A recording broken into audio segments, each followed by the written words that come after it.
एक पार्टी दी थी। भाग लेने के यूपी के सुल्तानपुर जनपद से बड़ी और सियासी हलचल मचाने वाली खबर सामने आई है। हिसौली से सपा विधायक ताहिर खान ने विधानसभा में अपने ही क्षेत्र की बदहाल सड़कों, अधूरे पुल और विकास की अनदेखी को लेकर सरकार को कटघरे में खड़ा कर दिया। बजट पर चल रही बहस के दौरान ताहिर खान ने साफ शब्दों में कहा कि प्रदेश का बजट तो लंबा चौड़ा है, लेकिन उनके क्षेत्र हिसौली विधानसभा को उसमें कोई खास जगह नहीं मिली। उन्होंने अशरपुर में वर्षों से लंबित पुल निर्माण का मुद्दा उठाते हुए कहा कि जनता लंबे समय से इंतजार कर रही है, लेकिन अब तक सिर्फ आश्वासन ही मिला है। इतना ही नहीं, विधायक ने पूर्वांचल एक्सप्रेसवे पर बल्दीराय तहसील के लिए कट की मांग को भी जोरदार तरीके से रखा। उन्होंने कहा कि एक्सप्रेसवे क्षेत्र के पास से गुजर रहा है, लेकिन स्थानीय लोगों को उसका सीधा लाभ नहीं मिल पा रहा है, जो बेहद दुर्भाग्यपूर्ण है। सदन में उस वक्त माहौल और गर्म हो गया जब ताहिर खान ने कहा कि पूरी हिसौली विधानसभा में एक भी नगर पंचायत नहीं है। उन्होंने इसे क्षेत्र के साथ अन्याय बताते हुए कहा, हिसौली अवध का दिल है, लेकिन विकास की दौड़ में सबसे पीछे खड़ा है। विधायक ताहिर खान ने अपनी बात को एक शेर के जरिए पेश करते हुए सरकार पर तीखा तंज भी कसा, जिससे सदन में मौजूद सभी सदस्यों का ध्यान उनकी ओर खिंच गया। इस जोरदार आवाज के बाद अब सबसे बड़ा सवाल यही है, क्या हिसौली विधानसभा को उसका हक मिलेगा या फिर विकास की फाइलें यूं ही धूल खाती रहेंगी? 12 किलोमीटर की सड़क है, आए दिन मौतें होती हैं, एक्सीडेंट होता है। बार बार मैंने मांग किया कि ब्लॉक है, इससे नेशनल हाईवे जुड़ा हुआ है, मगर उसके बावजूद वो सड़क कई जिले को जोड़ती है, इधर अयोध्या जोड़ती है, उधर प्रयागराज को जोड़ती है। इसी तरीके से एक सड़क है प्रभात नगर, जो सीधे वल्लीपुर होते हुए हमारे विधानसभा को चीरते हुए और सीधे जो है अलीगंज होते हुए वो भी कई जिलों को जोड़ती है प्रयागराज को।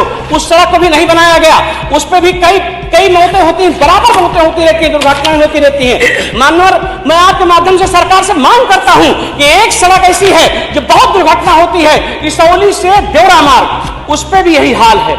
और मैं आपसे मांग करता हूं मानवर कि कट की जरूरत है पूर्वांचल एक्सप्रेस पर, खास तौर से बल्दीराय में जहां तहसील है, और मैं मुसलसल मांग करता चला आ रहा हूं।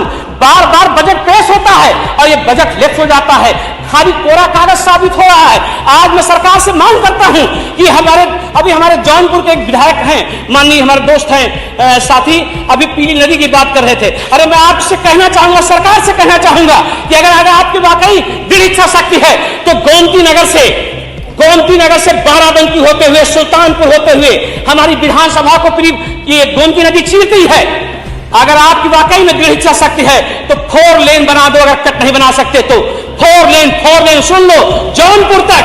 मैं पीडब्ल्यूडी मिनिस्टर बैठे हुए हैं, मैं संसदीय कार्य मंत्री, आपसे भी आपका भी मैं आपके माध्यम से नगर विकास मंत्री जी आप भी बैठे हुए हैं। सर सुनिएगा, आपके यहाँ अलीगंज बाजार पड़ती है हमारे यहाँ सर, और आप हिसौली विधानसभा ये हमारे अवध का दिल है, दिल। इसलिए नगर विकास मंत्री आप बैठे हुए हैं, आप इसको संज्ञान में लें कि हमारे यहाँ कोई नगर क्षेत्र नहीं है, आप उसको डेवलप कर दें, उस पर आशीर्वाद दे दें सर। दूसरी बात सर, हमारे लोक निर्माण विभाग के मंत्री बैठे हुए हैं, आपसे कई बार सड़क की हमने डिमांड की। एक सड़क हमारी जो है वो सीधे नौगवा के तराई इलाके में जाती है, वो कुरवार से नौगवा जाती है, रायतासी नौगवा तीर जाती है, उस पर भी विचार कर ले, 7 मीटर चौड़ी कर दे सर। कहां आपके पास खजाने भी पैसा नहीं खर्च कर पा रहे हैं आप। उसके अलावा बार बार मैंने मांग किया, ये हमने कई सड़कों के बारे में अभी जिक्र किया। उसके अलावा भंडरा की रोड है, निरसैया की रोड है, और सैकड़ों ऐसी सड़कें हैं जो विशेष मरम्मत मांग रही है। मैम ज्यादातर जहां पर मानवर मतलब आए दिन दुर्घटना हो रही है, साथ साथ बिजली मंत्री हमारे बैठे हुए हैं, नगर विकास मंत्री भी हैं। मेरे यहाँ ऊंच गांव में पावर हाउस अंधेरे में अटका हुआ है, इसी तरीके से मनियारपुर में पावर हाउस अंधेरे में अटका हुआ है, इसी तरीके से आइंदर का पावर हाउस अंधेरे में अटका हुआ है, हसनपुर का पावर हाउस अंधेरे में अटका हुआ है, बहलोलपुर में एक पावर हाउस की मांग किया था, अभी तक 1,32,000 वो भी आप अंधेरे में रखे हैं। और आप कहते हैं क्षमता वृद्धि कर रहे हैं। इस पूरे घटनाक्रम के बाद क्षेत्र में चर्चा तेज हो गई है और लोगों की निगाहें अब सरकार के अगले कदम पर टिकी हैं। कानपुर जिले के गांव ले लिए थे और लगभग ट्रांसफार्मर भी चिंता, मगर सर काफी अरसा बीत गया, हमको 2004 से 9 के बीच में हम सांसद थे सर। उसके बाद बहुत बड़े पैमाने पर जो तार जर्जर हो गए हैं सर, उसको चेंज करा दो सर। और उस वक्त जो एपीडीआरपी योजना के अंतर्गत सर उस वक्त जो हमने ट्रांसफार्मर लगाए थे वो अब काफी पुराने हो गए, मगर उसके बावजूद आज जो ट्रांसफार्मर लगाते हैं सर जल जाता है। क्यों जल जाता है सर? वह सोचना होगा सर, क्यों जल जाता है? तो सर इसके लिए सर थोड़ा सा कृपा दृष्टि कर दो सर इसोली विधानसभा पर। सर मैं एक आपसे डिमांड करता हूं सर कि स्वास्थ्य में सर स्वास्थ्य। धन्यवाद माननीय सदस्य, धन्यवाद। 5 मिनट आपके खत्म हो गए। 1 मिनट मैडम, 1 मिनट, आधा मिनट में बोलिए। सीरियस मामला है मैडम।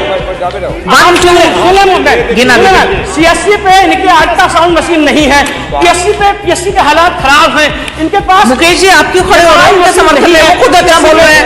मैं कह रहा हूँ कि बहुत जरूरी है, सीरियस मामला है। हाँ ठीक है, बताइए। सोचना चाहिए, इनके पास बहुत बड़ा बजट है। ठीक है, मगर करने की इच्छा आप बताइए तो सही। करने की हो गया बस। मैं चाहता हूँ कि सरकार संज्ञान ले, कार्रवाई करे। माननीय हरिओम वर्मा जी।